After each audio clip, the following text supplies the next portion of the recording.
Olá, colegas da Unesp, professores, pesquisadores, servidores técnicos e administrativos. Damos início agora ao segundo vídeo que preparamos para expor, para debater com vocês a nova proposta de planejamento e avaliação da Unesp e na Unesp. Se vocês não assistiram o primeiro vídeo, acho que seria interessante ir até ele primeiramente, porque ali são apresentados os princípios essenciais, né, os fundamentos principais da proposta, que ajudam bastante a entender o que nós vamos expor nesse segundo vídeo, que é muito mais como é que ela se constitui e como é que ela poderia vir a ser operacionalizada. A leitura do documento principal também é importante, tomara que vocês já tenham feito ou que tenham tempo ainda de fazer. Mas, enfim, vamos mostrar agora um pouco de como é que nós estamos supondo e, na verdade, propondo, né, que seja o modo como será implantada esta nova sistemática. Sobre o perfil da proposta em si, né, agora vamos tentar, a partir desse momento, tornar mais palpável do que se trata a proposta. Vamos tentar chamar a atenção de vocês para aquelas características que são as principais da nova sistemática de planejamento e avaliação. Em primeiro lugar, ela vai contemplar as 5 dimensões do nosso trabalho: graduação, pós-graduação, pesquisa, extensão e gestão, como outras sistemáticas em vigor já contemplam e já valorizam. Só que há agora a possibilidade delas não serem contempladas nos projetos departamentais e, portanto, nos processos de avaliação que decorrerão deles, com o mesmo peso e a mesma importância. Os departamentos e os indivíduos poderão fazer escolhas. Evidentemente que no caso de pesquisadores e professores, eu insisto sempre respeitando o seu tipo de contrato e o seu regime de trabalho. Uma segunda característica dessa proposta é que ela é plural, justamente porque ela visa aprender essa complexidade, ela visa resguardar escolhas que são diferentes, ela visa valorizar perfis que há dentro da universidade que são diversos. Então, ela é uma proposta plural, ela é uma proposta, ao nosso ver, diversificada e ampla. Mas eu repito algo que eu falei en passant, ela não deve ser exaustiva ou completa. Não esperem os senhores que nós venhamos a apresentar uma lista infindável de variáveis correspondente à enorme variedade do trabalho que realizamos. Ela pretende pôr foco, fazer escolhas. E isso não quer dizer, naturalmente, que trabalhos que sejam realizados fora dessas escolhas feitas não venham a ser valorizados. Até porque, como nós sempre fizemos, permaneceremos fazendo nossos relatórios trienais circunstanciados e neles podemos, evidentemente, destacar atividades que nós realizamos, mas elas não serão exaustivamente quantificadas ou não comporão o sistema de avaliação do ponto de vista do conjunto das informações, mas sim comporão o sistema de avaliação do ponto de vista do relatado pelos professores e avaliado pelos conselhos, pelas congregações e, quando cabe, pela Comissão Permanente de Avaliação. Bom, vamos então agora, de um modo mais ainda prático, falar como é organizada essa proposta. Ela é organizada em vários planos. Um primeiro plano é o plano das variáveis. Um segundo, os pesos que nós atribuímos às variáveis. Um terceiro, o dos indicadores que nós escolhemos para designar essas variáveis. Um quarto plano importante, o das metas que o departamento, seus professores e seus pesquisadores estabelecem para o desenvolvimento durante um biênio. Esse é um ponto importante. A proposta ela está sendo apresentada como planejamento e avaliação por 2 anos. O departamento se senta, apresenta, elabora todo o seu plano de trabalho, define suas metas. Ele pode, no final do primeiro ano, fazer algum tipo de ajuste, até porque nós vamos estar aprendendo a fazer, né, essa nova sistemática, e ele conclui o trabalho em 2 anos e replaneja para mais 2. Como a gente está com muita expectativa positiva em relação a essa proposta, nós achamos que à medida que ela for consolidada, esses interregnos de tempo podem inclusive ser ampliados. Mas agora no começo, para aprender a fazer, para revisar, aperfeiçoar, melhorar a sistemática, é muito mais adequado, digamos assim, que a gente faça num intervalo um pouco menor, até para termos condições de rever o percurso, caso seja necessário. Aliás, é interessante já avisar a vocês, informar a vocês, que caso o CEP venha a aprovar essa proposta, que é o que nós esperamos, o debate feito nas unidades vai ser justamente para oferecer elementos para o debate maior, que é feito no CEP, que é a instância da universidade responsável, né, por esse tipo de política. Se de fato isso for aprovado, insisto, espero que seja, será proposto pelo reitor ao Conselho Universitário a sincronização dos mandatos de chefes de departamentos. A moda do que já ocorreu com coordenadores de curso, isso é importante para que todos possam iniciar no mesmo momento e haver uma coincidência entre o período de planejamento e avaliação e a condução desse processo por um chefe. Condução, porque eu insisto, o planejamento e avaliação, a autoavaliação não deve ser feita apenas pelo chefe, deve ser coordenada por ele, deve ser feita sim pelo conjunto de professores e quando houver de pesquisadores que compõem aquele departamento.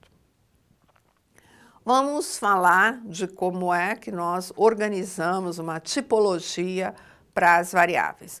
Primeiro, definimos variáveis que são obrigatórias. Todos os departamentos, todos os docentes e todos os pesquisadores devem selecionar estas variáveis. Por que devem selecioná-las? Porque elas são a essência do trabalho da universidade.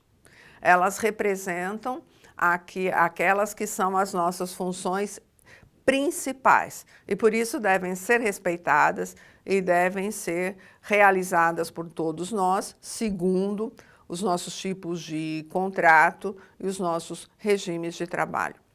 Mas só que a novidade é que nós não vamos valorizar essas variáveis todos do mesmo modo. Os departamentos poderão dar pesos diferentes para essas variáveis.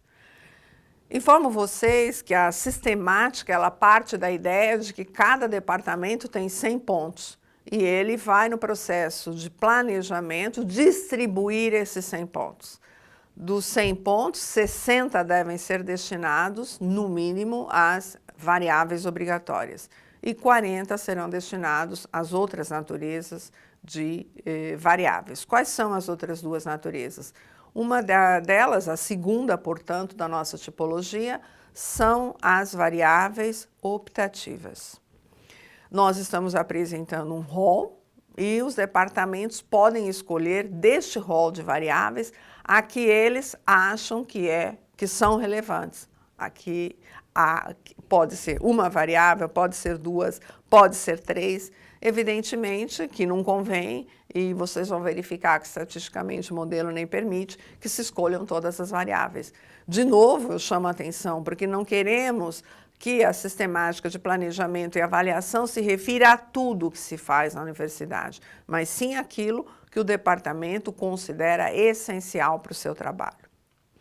Essas variáveis, as optativas, podem valer até 40 pontos. Até 40, porque se um departamento resolve que quer colocar 80 pontos nas obrigatórias, vai atribuir menos pontos para as optativas. E poderá até haver uma situação de um departamento dizer, bom, eu quero ficar apenas com as variáveis obrigatórias e atribuir a elas 100 pontos. Professores e pesquisadores farão também, a partir dessa nova sistemática, o seu planejamento e serão avaliados do ponto de vista de indicadores em relação a essas variáveis obrigatórias. Aos professores não é necessário, não é útil a seleção de variáveis optativas. Eu falei de 3 tipos de variáveis e vamos então à última, que são as de caráter eletivo. O que é isso? Elas são as eleitas pelo departamento. Elas podem, como eu gosto de brincar, ser inventadas por um departamento e elas devem contemplar alguma natureza de trabalho realizado por esse departamento que é tão singular que não caberia constar na lista de variáveis optativas, tampouco poderia ser parte do conjunto de variáveis obrigatórias. As variáveis eletivas podem valer até 20 pontos, que serão depois subtraídos dos 40 pontos das variáveis optativas. Se vocês perceberam, né, nós estamos falando de 3 planos de variáveis. Um plano geral, são as obrigatórias, vale para todos os departamentos, vale para todos os professores e para os pesquisadores, no caso em que o contrato de trabalho deles prevê.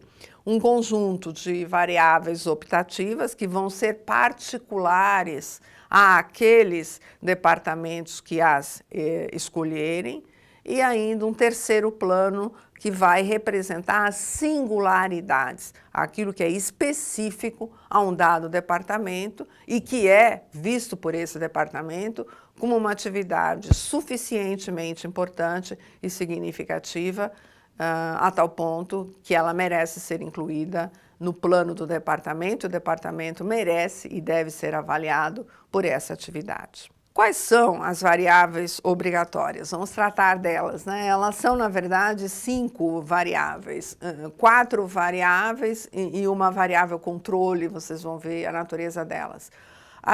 O primeiro conjunto de variáveis diz respeito ao ensino de graduação e pós-graduação, mas que vem nessa variável articulado com a pesquisa, porque vocês vão ver que tem aspectos que dizem respeito à relação entre ensino de graduação, ensino de pós-graduação e pesquisa.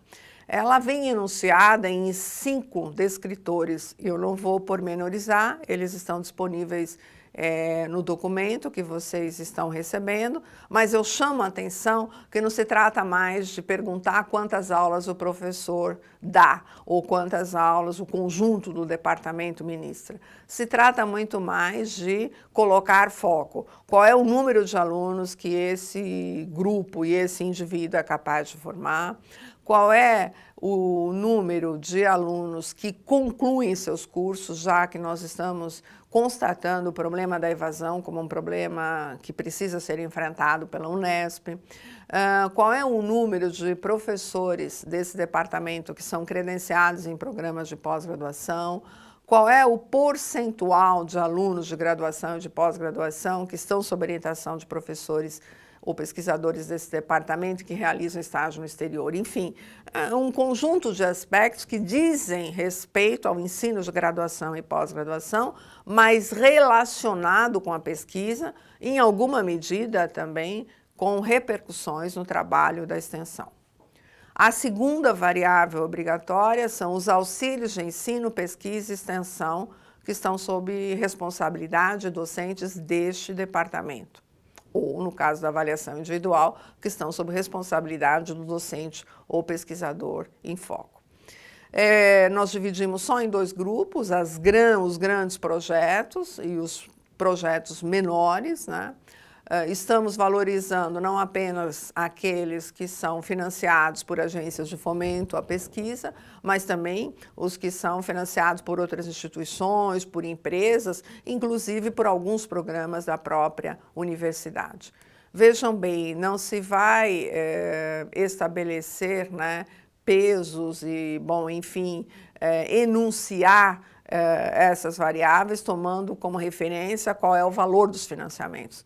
Todos sabemos que o montante do financiamento tem a ver com a natureza da pesquisa e da área de conhecimento a qual ela se vincula, e não necessariamente haveria uma correspondência entre montante e importância da pesquisa. Então, aqui se quer muito mais saber quantos projetos estão sendo conduzidos e que têm um apoio interno e externo da universidade por ter passado por um processo de avaliação por pares. Terceira variável obrigatória. Essa variável, ela me parece muito importante porque ela mostra a relação intrínseca entre ensino, pesquisa e extensão. Se tratam das bolsas.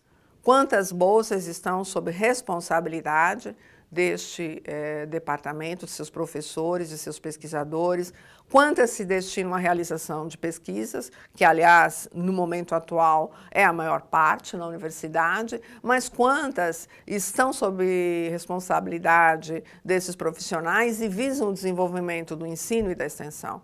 E se quer, com a inserção desta variável, com três dimensões, ensino, pesquisa e extensão, quebrar um pouco essa ideia de que bolsa é só para a pesquisa.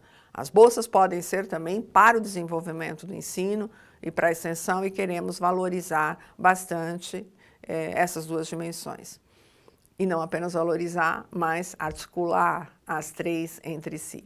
E neste caso especificamente, tanto podem ser bolsas de graduação, mestrado, doutorado, como aquelas voltadas ao pós-doutorado. E aí também os departamentos poderão fazer as escolhas, evidentemente, que um departamento, ainda em etapa, uma unidade ainda em etapa de consolidação, não vai colocar foco no pós-doutorado, não vai estabelecer peso para o pós-doutorado, vai colocar mais foco naqueles níveis de orientação e de bolsas em que o departamento está melhor preparado para atuar.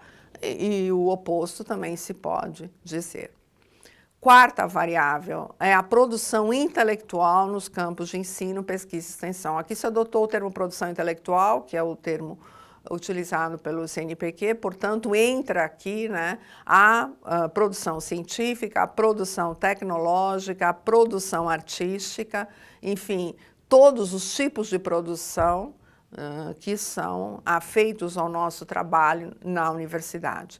Ele vem descritos em vários tipos de publicações e vários tipos de produtos, artigos científicos, capítulos de livros, trabalhos completos em anais nacionais e internacionais, produção artística e cultural, inovação tecnológica por meio de patentes. E aí, claro, cada departamento, voltamos a frisar, cada professor vai ter a liberdade de escolher alguns destes tipos de produção, em detrimento, evidentemente, de outras, conforme suas áreas de trabalho e conforme seus próprios interesses e possibilidades. Uma quinta variável é da distribuição de desempenho. Ela, na verdade, não vai ser planejada pelo departamento, mas vai ser verificada no final de um biênio. Como é que se distribuiu o trabalho, nas 4 variáveis anteriores, entre os docentes e pesquisadores daquele departamento. Evidentemente que nós já sabemos que não vai ser uma distribuição perfeita, até porque nós já colocamos como um ponto básico da proposta de que as pessoas podem fazer escolhas com proporções diferentes. Mas é preciso verificar se essas proporções propostas nos planos foram de fato respeitadas. E ao final de um biênio houve uma boa distribuição do trabalho. Não uma distribuição homogênea, mas uma distribuição equitativa. Ou seja, fazendo trabalhos diferentes, cada professor, e quando for o caso, cada pesquisador, contribuiu com um trabalho que se equipara ao trabalho de seus colegas. Então, as 4 primeiras variáveis vão ser essenciais para departamentos, para docentes e para pesquisadores preverem o seu futuro próximo e realizarem o seu trabalho. E a quinta variável, a da distribuição de desempenho, ela é muito mais voltada para se verificar como cada um participa no projeto coletivo. que é o projeto do departamento. E depois, na sequência, no documento que vocês receberam, espero que já tenham lido, e se não tiverem ainda lido, espero que esse vídeo estimule vocês a percorrer esse documento, aparecem as variáveis optativas. Elas é um rol inicial que a gente está propondo, que inclusive nós supomos que ele possa passar e que ele vá passar por mudanças depois de um biênio, porque eventualmente algumas das coisas que nós estamos, em princípio, imaginando que são interessantes, podem não vir a ser escolhidos pelos departamentos, sairiam desse rol, e outras, né, que foram eleitas por vários departamentos, se estatisticamente essa eleição for significativa, é sinal que elas devem entrar no rol das variáveis optativas. Eu não vou fazer a leitura de todas as variáveis, eu vou rapidamente fazer referência a 2 ou 3. Por exemplo, projetos de extensão realizados pelo departamento pelos professores que estão registrados na PROEX. Um outro exemplo, número de docentes ou pesquisadores do departamento que são bolsistas produtividade e pesquisa no CNPq. Outro, iniciativas de inovação e empreendedorismo. Outro, orientações concluídas em andamento de alunos que estão sob orientação ou supervisão dos professores. Enfim, aqui a gente tem um conjunto de aspectos e os departamentos, olhando para si próprios, vamos dizer, bom, nós achamos que a variável 9, a variável 15, a variável 21 são muito importantes para nós e eles vão desenvolver o seu projeto com base nelas. As variáveis eletivas, como já foi frisado, elas vão ser propostas por vocês e podem ser de muitas naturezas, mas nós chamamos a atenção de que elas não devem ser afeitas a um único professor. Elas têm que representar um trabalho do departamento e elas também têm que ter uma relativa continuidade no tempo, pelo menos o tempo de um biênio. Indicadores. Os indicadores, né, que vêm logo depois das variáveis e dos pesos, eles vão ser definidos por vocês. Vocês é que vão dizer, olha, nós estamos dando peso de 20 pontos para a produção intelectual, né? Dos 100 pontos nós vamos dar 20 pontos para a produção intelectual e nós queremos que o conjunto dos artigos do departamento valha 8 pontos, que o conjunto dos trabalhos completos em anais nacionais corresponda a mais 8 pontos e que os 4 pontos restantes fiquem em patentes. Vamos imaginar que isso seria o que se poderia supor para um departamento mais de perfil da área de exatas. Poderá um departamento de humanas fazer um conjunto de indicadores completamente diferentes, né? Ele vai dar não 20, mas 30 pontos, por exemplo, para a produção intelectual e vai premiar livros, capítulos de livros, periódicos, mas não vai, na computação desses pontos, por exemplo, considerar inovações, empreendedorismo, não que na área de humanas isso também não seja possível, mas, digamos, não é tão frequente como em outras áreas. Estou dando apenas uma hipótese aqui para os senhores compreenderem mais ou menos como vai funcionar.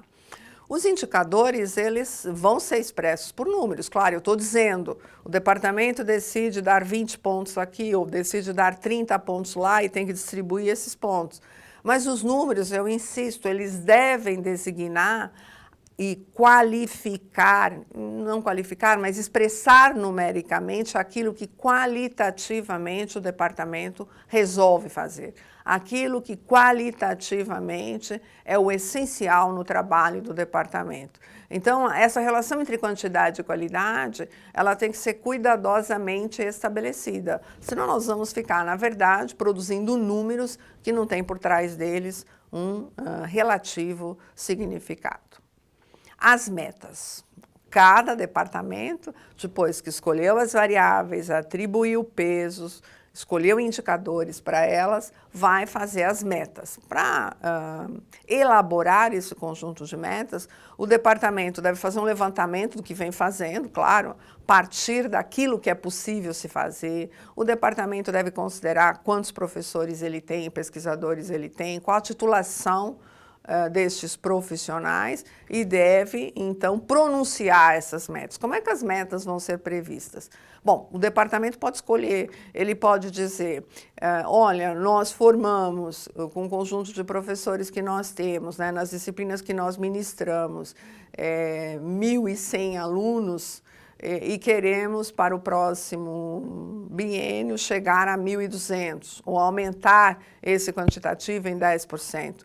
Porque achamos que ainda estamos tendo nas nossas disciplinas muita evasão e queremos melhorar esse desempenho na conclusão das disciplinas. Ele vai enunciar a meta a partir de um número ou a partir de um percentual de crescimento e ele pode, inclusive, enunciar dizendo, pretendemos manter o mesmo patamar em que nos encontramos, se esse patamar já for considerado pelo grupo bastante satisfatório.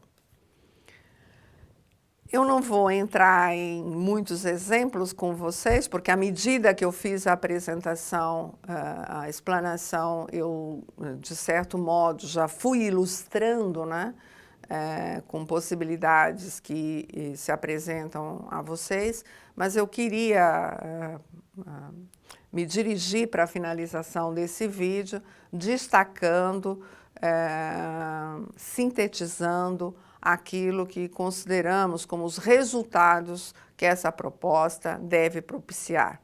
E sempre valorizando que esses resultados não são tomados em si, mas são sim considerados como processo, como alteração, como o subtítulo da proposta diz, do ponto de partida e do percurso da avaliação.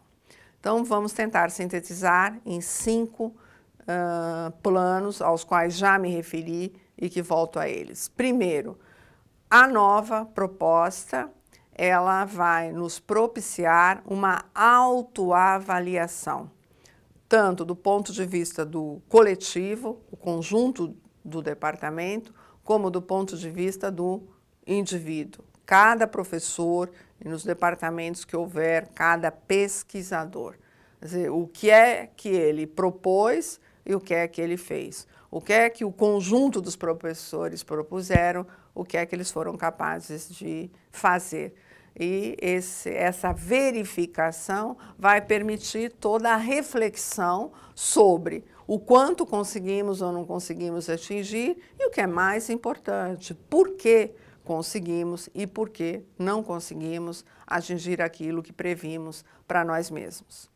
Segundo plano importante, a avaliação da evolução dos indivíduos e dos coletivos no decorrer do tempo.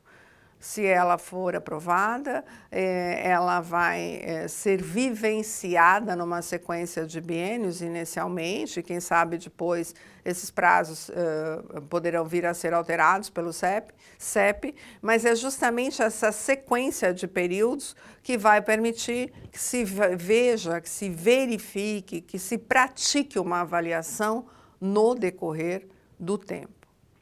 Terceiro plano importante, a avaliação do desempenho de cada docente, de cada pesquisador e de cada departamento segundo o seu projeto e segundo a sua composição. Uma coisa é um departamento com 10 pessoas, com alto nível de titulação de seus membros, o outro é um coletivo formado por 25 pessoas ainda em processo de consolidação, um é da área de biológicas, um é da área de humanas, um é da área de exatas, um tem tradição de trabalho na extensão, outro se envolve com pesquisa de ponta ou com tecnologia avançada. Se espera, então, que o projeto e a composição do departamento sejam elementos fundamentais da proposição, do planejamento e da avaliação daquilo que foi realizado. Quarto plano fundamental, comparar, né, departamentos e pessoas por campo disciplinar e por grandes áreas de conhecimento. E volto a insistir nessa síntese final, não comparar para ver quem foi melhor, mas comparar para ver diferentes escolhas, comparar para ver diferentes desempenhos. Eu não sei se eu falei disso, acho que não, eu vou aproveitar agora o finalzinho para fazer referência. A cada novo biênio, o departamento começa de novo com 100 pontos. Não queremos fazer um gradiente crescente de pontos que geraria um espírito competitivo ou um espírito, digamos assim, muito mais quantitativo, que nós não queremos de modo algum valorizar e que é, em alguma medida, sintoma dos processos de avaliação atualmente em curso.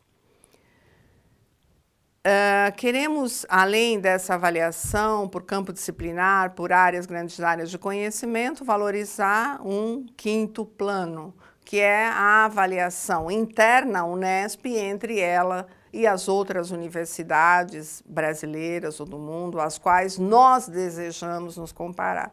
Eu acho isso aqui importante porque tem havido nos últimos anos uma talvez supervalorização desses rankings internacionais. Tudo bem, eles servem para ver em que posição nós estamos, eles servem para ver como os outros nos veem. Mas eu acho também fundamental nós desenvolvermos a nossa sistemática de planejamento e avaliação para nos vermos segundo, né, variáveis, segundo critérios, segundo parâmetros que nós elegemos e que consideramos os principais. Acho que esses eram os pontos principais da exposição que eu queria fazer para vocês. Estou assim, torcendo muito para todo mundo ler o documento, para debater, para encaminhar opiniões para as congregações, ou para o caso das unidades que não têm congregação, para os seus conselhos, né? Queremos que essas congregações, esses conselhos encaminhem uma posição clara, né, para a reitoria, de apoio, ou eventualmente não, eu vou torcer para que seja de apoio à proposta e, sobretudo, acompanhe essa posição de sugestões, de possibilidades de alterações e até mesmo de críticas, porque, claro, as críticas nos fazem rever pontos que são frágeis ou, se for o caso, explicitar melhor os fundamentos daquilo que nós estamos defendendo. Além desse encaminhamento dentro da unidade, também o e-mail cpa@reitoria.unesp.br está aberto a todos vocês para que encaminhem o tipo de consideração e tenham certeza que esse compartilhamento só vai contribuir para o crescimento e melhoria dessa proposta, um melhor desenvolvimento dela, e por essa razão será muito bem recebido por nós. Muito obrigada pela atenção de vocês, espero que em algum momento desse período futuro de implantação da proposta nós possamos nos conhecer, porque eu pretendo visitar as unidades e, de algum modo, compartilhar com vocês a experiência de implantação dessa nova sistemática. Um abraço.